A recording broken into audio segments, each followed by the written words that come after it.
Good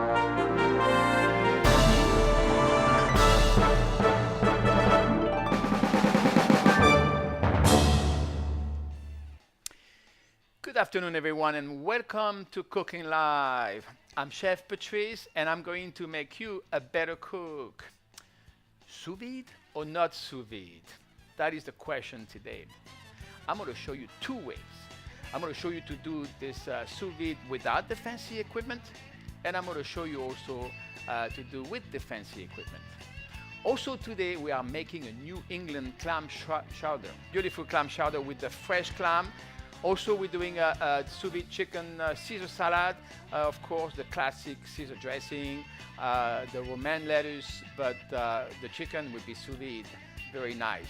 You can see here what I have is called a circulator, which is basically a heater in the water, which circulate the water around the pot just to make sure that we maintain the proper temperature, and also then the temperature is even throughout the pot. That's very important for sous vide cooking, is to make sure that the temperature is always at the right temperature.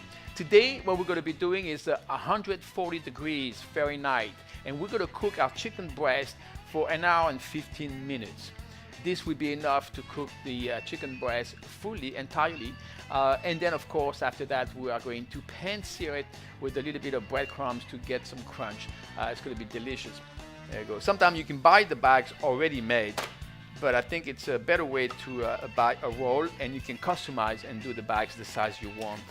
When you cook sous vide, everything is in the bag, and so the little bit of salt that you use will go a long way, because you're not going to lose any. When you salt a piece of chicken and you pan sear it on the stove, on the pan, you're losing some of that salt, and that's why you're putting a little bit more.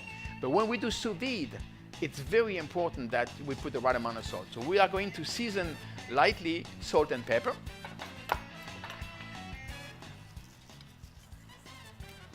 Very carefully without touching the side too much.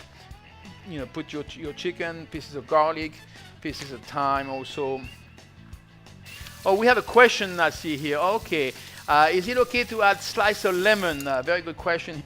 No, actually, it's acid. It's not very good for sous vide.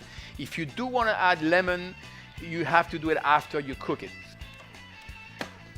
And again, push the button and let the machine do the magic. I'm going to go ahead and plunge it into the water, completely submerged. So I think we're in good shape in here. We're going to time this at about 1 hour and 15 minutes. Everything needs to be cut very small, because this soup is not going to be bland.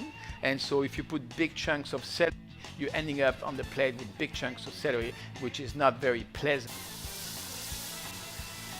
Actually, we need a little bit of moisture for sweating, so I'm not too concerned about that.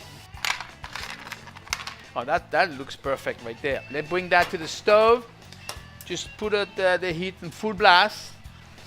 All right, I want to finish that. You can see that my clams start to open. Go ahead and grab them, take the juice off, and place them in the bowl. You can see how they open now. But make sure we're drinking a little bit of wine to make sure that it tastes good, first of all, and make sure that you are also in good shape. So I'm going to go ahead and test mine.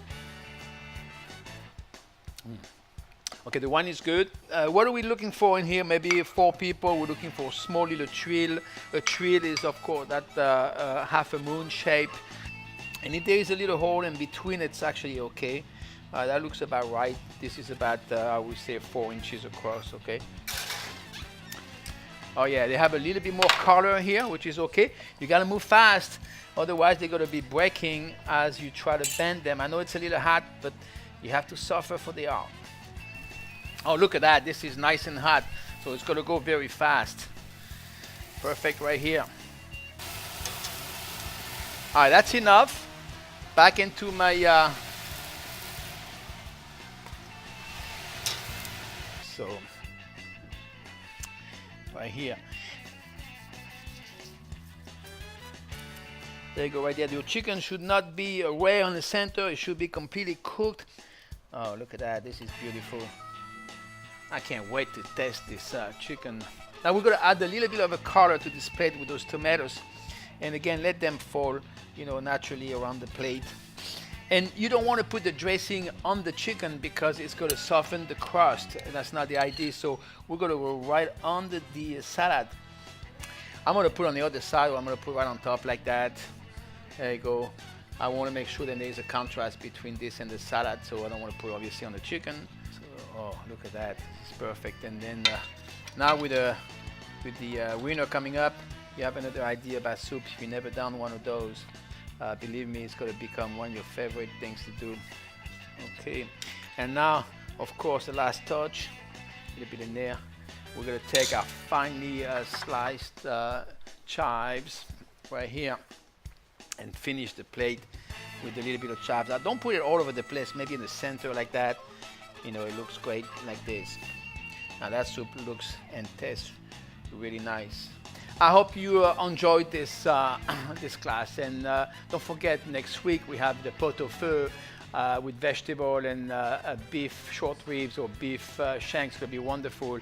Also, we have next week crêpes Suzette, crêpes Suzette with, of course, a big classic from Escoffier. So next week we're gonna go classic. Please join me next week on Cooking Live, Saturday at 4 p.m. Eastern Time. Until then, have a great week. Goodbye, everybody.